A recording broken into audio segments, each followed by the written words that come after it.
Alright, welcome back to another episode of The Broken Stove. We want to thank you for watching and we hope you enjoyed today's cooking. We have a lot of things we're going to do. We're going to be baking stuff inside and outside, so stay tuned. It's coming up. She's going to go bake me a pie.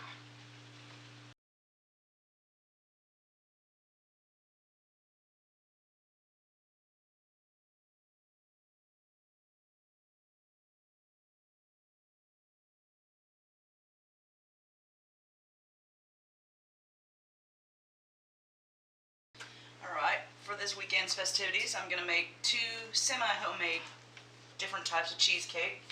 I'm going to do a raspberry chocolate cheesecake, and I'm going to do a blackberry cheesecake. For the raspberry cheesecake, I'm going to use a chocolate cookie crust. I went ahead and bought this from the store, but I'm going to make my own graham cracker crust for the blackberry cheesecake.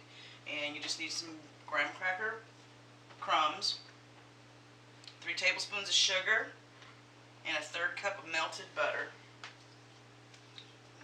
Mix that all together, and I'm going to form it into a pie crust. I'm going to take both of these crusts and bake them in the oven for 5 minutes prior to filling them. Just makes it for a crispier crust at the end, not flimsy. Now that the graham cracker crumbs and the butter and the sugar are all blended together, I'm going to form it into a pie shell. I'm going to have to use my hands. I'll work that in and I'll show you the finished product, and then I'll show you how I do the filling for the cheesecake, and the topping is easy. Okay. Alright, I'm finished shaping up my pie crust. Just using your hands, just press it in. I've also sprayed this pie plate with the baking spray so that it easily slices and comes out when it's done. I'm going to throw both of these pie crusts in the oven for 5 minutes. Gives them the crispier texture, a more crustier texture. Alright, for the filling with these two cheesecakes, I'm going to need 2 packages of softened cream cheese. I just set them on the counter overnight. Get those in there. I'm going to beat it with a mixer until it's fluffy. Then I can start to add the other stuff. It's a step-by-step process. Action. Alright, I've beat the cream cheese until it's fluffy. Then you can add the sugar, a 1/2 cup of sugar and a pinch of salt. Beat that together. Once that's all blended together, then I can add the eggs and the lemon juice. And I'm going to zest the lemons as well and add some lemon zest in there. Just for color, a little bit of boost of flavor.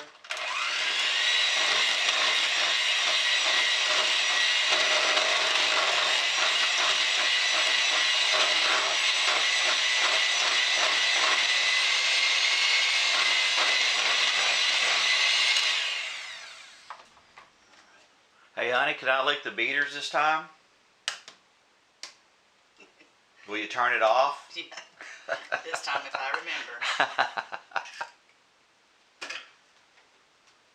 He always likes to want me to make myself used to him, bake him a pie. Well, today he's getting 2. Alright, I'm just going to zest a little bit of this lemon. Then I'm going to juice it because I need the juice as well.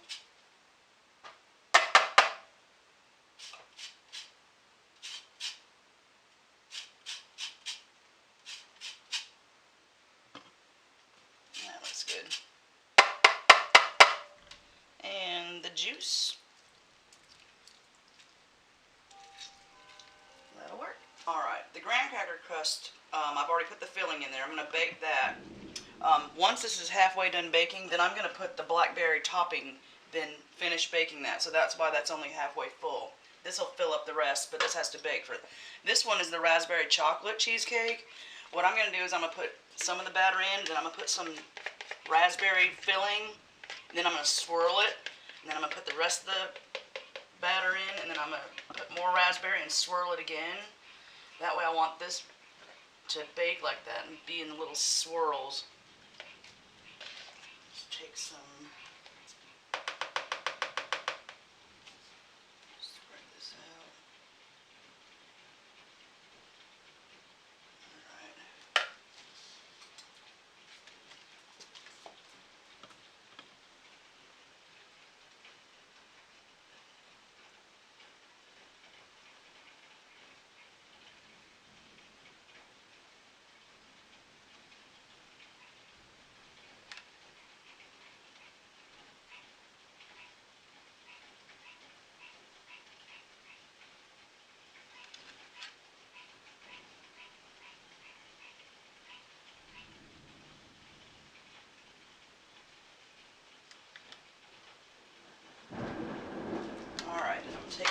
knife and I'm going to swirl that.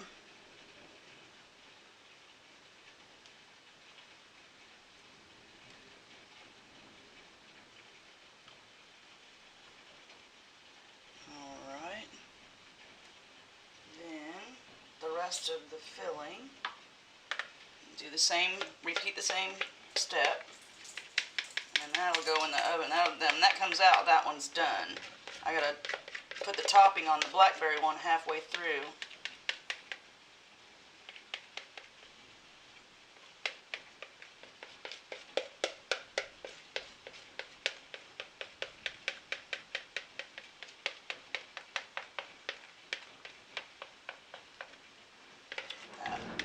Hopefully it's going to turn out beautiful.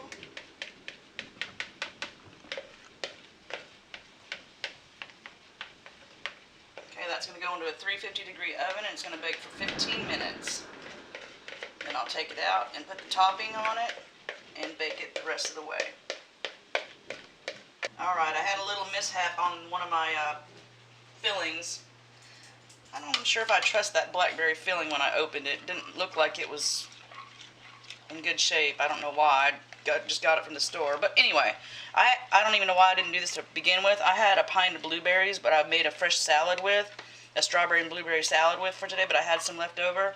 I just threw them in a pot, half cup of water, enough sugar to sweeten it, bring it to a boil, let the blueberries bust and come down and simmer down and reduce down. And then I added some cornstarch, and I got my own blueberry pie topping. Pies are about ready to come out of the oven. 3 more minutes.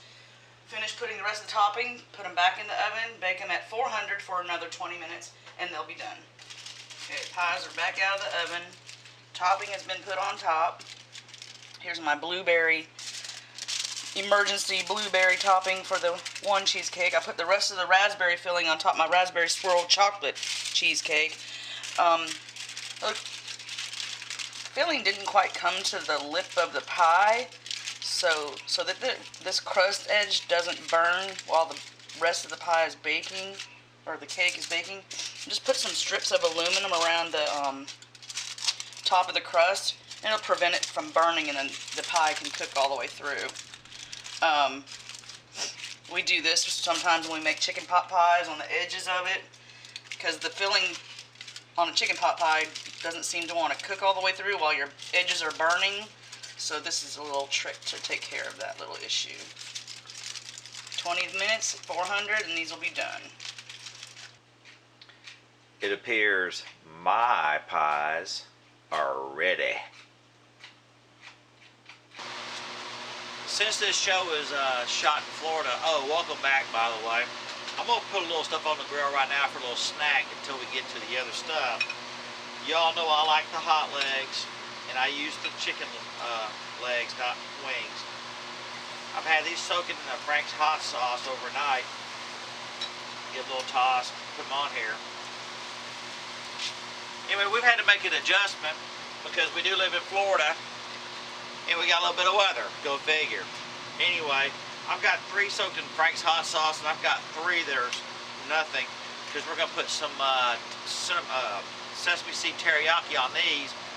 The reason you got to wait till toward the end, if you were to marinate it now, it would burn the skin and just not cook the chicken. So we're going to cook those plain, and then toward the end of the cooking, add our teriyaki to that. So while this cooks, this ought to be really good. I do want to take this moment to say thank you for watching our show. If you would like to advertise, sponsor any segment, advertise your products or services, feel free to email us, thebrokenstove@gmail.com. We'd love to have you aboard. Anyway, these are going to cook up very nice. We're prepping some other lovely stuff inside the house to finish up today's episode. Stand by. I think we're doing some potato salad next. Thank you. Alright, I'm going to start some potato salad. It's a 4th of July weekend. All-American food on the grill. Potato salad, cheesecakes, fresh fruit, summertime meals. Normally I make American potato salad, or sometimes I make German potato salad, but today I'm going to try curry potato salad. I've got about 6 russet potatoes cut up. I'm going to cook these about 10 to 12 minutes until they're fork tender. There's plenty of salt in this water. That's how you season the potatoes. I'm going to make the sauce for the potato salad. It's going to consist of some finely chopped celery, very finely chopped green onion, finely chopped sweet onion, just a quarter of that. I'm going to use mayonnaise, sweet and spicy Dijon mustard, some white wine vinegar, salt and pepper. I'm going to use curry powder, garlic powder, and so I think that's about it. This is new to me. I've never made curry potato salad before, but it sounds good, so I'm going to try it. As our chicken wings are nearing cooking on the grill, remember what we like to do, we'll put them on a pan, we'll go put them in the oven and cover them in foil, let them kind of rest in the oven. The 3 naked ones that we didn't soak in any hot sauce or anything, we're going to use some of this island teriyaki sauce, but we're not going to apply that until we go put them in the oven. So while these are finishing up, we're going to take it back inside and we're going to see what else is going on. Alright, I have my potatoes cooked, fork tender. I have chopped up, finely chopped celery, 2 stalks, about a quarter of a sweet onion, Vidalia onion. You can use red onion, anything sweet. Very finely chopped 2 stalks of green onion. To this I'm going to add a couple of tablespoons of sweet relish.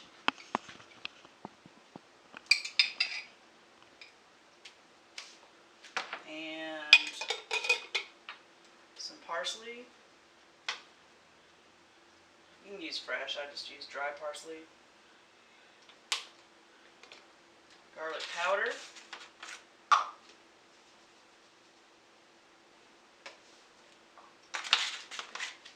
Some ground sea salt. Fresh ground pepper. Now this is curry potato salad, so in the end I'm going to make my sauce mixture, but I'm going to add the curry to taste. Curry is a strong spice. There's some Dijon mustard, a couple tablespoons of that, and mayonnaise. I'm using olive oil based mayonnaise. Less fat, less cholesterol.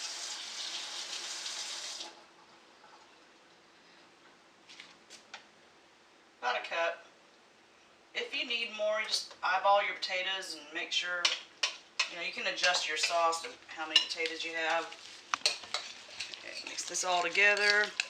It smells good. I'm going to add a dash of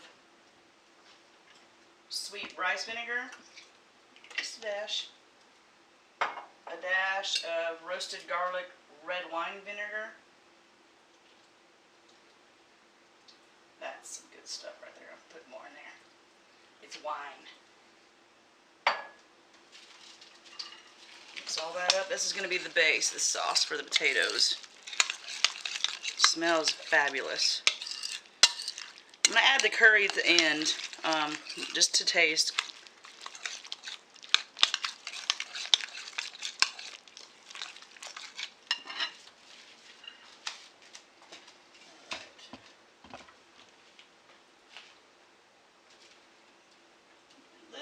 Potatoes at a time. I don't want to I got some hard-boiled eggs that are going to go in this after I'm done mixing the potatoes.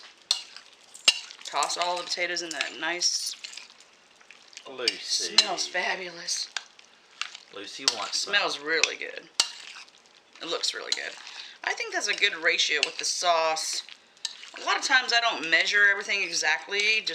That's just how I cook. That looks like really good because that's perfect. I'm going to use those potatoes for something else. I guess I made a little bit too much potatoes. That looks good. Curry powder. And then I'm going to chop up the eggs. Oh, it smells so good. And that'll do it. I'm going to stir this up and chop up my eggs and come back when I have a finished dish. Alright, so the last step that I did was chop up 3 hard-boiled eggs.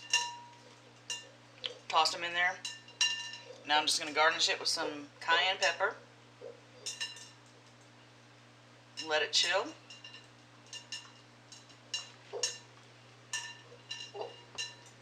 Until dinner.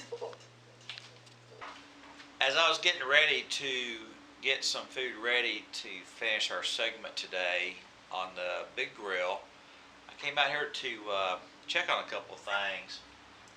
I happened to notice one of the pies that we made earlier missing a big piece right there.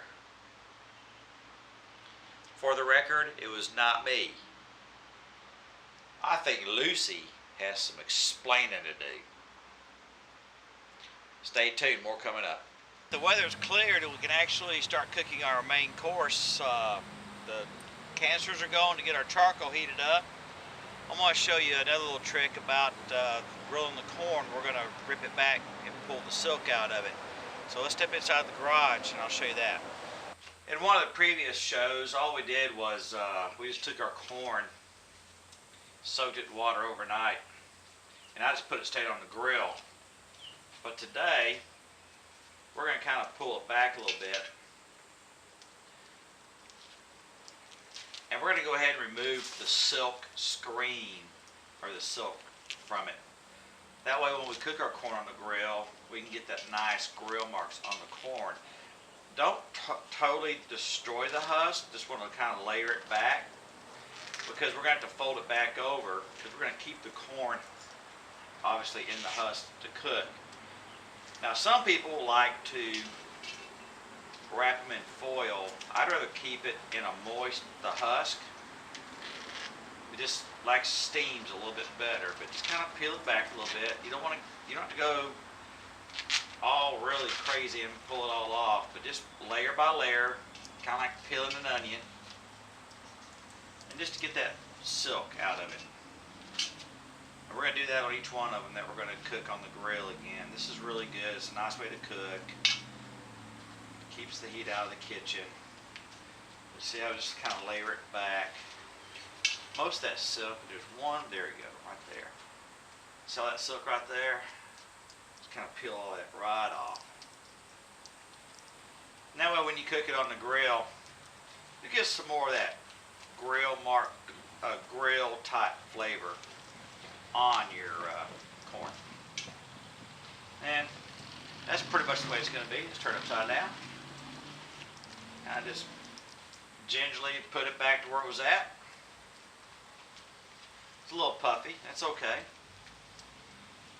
And there we go. And we'll just do that for each one that we have, and then we're going to go put on the grill. And we got some pork chops. They're paper thin, so those won't take long. So we're obviously going to put the corn on first. And this is going to go good with everything else that we've done inside. Stay tuned, more to come. Okay, now that I've got all the silk removed from our corn and our husk put back over the corn, we're just going to throw it on the grill and start cooking this. Now our pork chops we're going to cook are paper thin. And it's not going to take them very long at all. But we're also going to use some of that same teriyaki that we used on the chicken legs on our pork chops. So we're going to cook the pork chops for just a few minutes each side, and then take them inside, put them in the oven, and put some of that teriyaki on it while this corn cooks. So we're going to be out here monitoring this corn just to make sure we don't burn it. But that way hopefully we get some grill marks put on it. This has really turned out to be very nice. As you can see, our paper thin pork chops are cooking up very nice. Our corn on the cob is cooking up very nice. And just in a few moments, we're going to take all this aside and we're going to plate it up and we're going to fix it with everything else. Stay tuned, it's coming up. Alright, we've taken the corn off of the grill, peeled away the husk, It's nice and tender and juicy. And now I'm just going to season it up with some melted butter. What I've done is I just melted some butter, Parmesan cheese, parsley, and garlic, and just toss it all together and drizzle it over the corn. And I'm going to cover it up with some aluminum and let it just sit there and rest for a little bit until we're ready to plate up the rest of our food.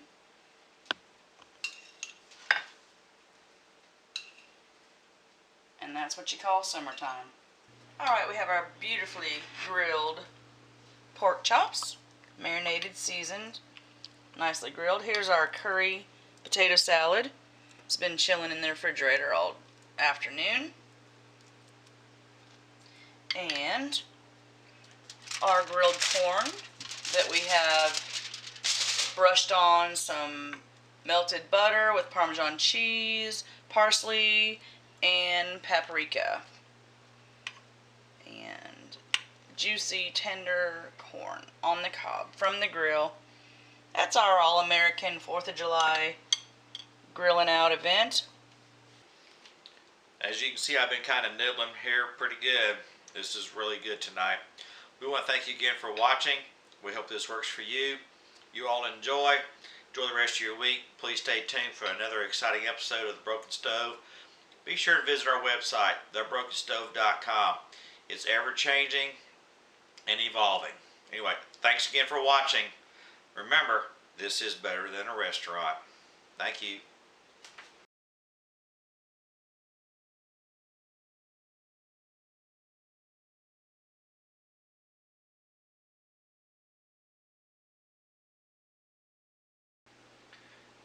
And here's our wonderful dessert. It's red, white, and blue. It took 2 years, but I finally got some pie.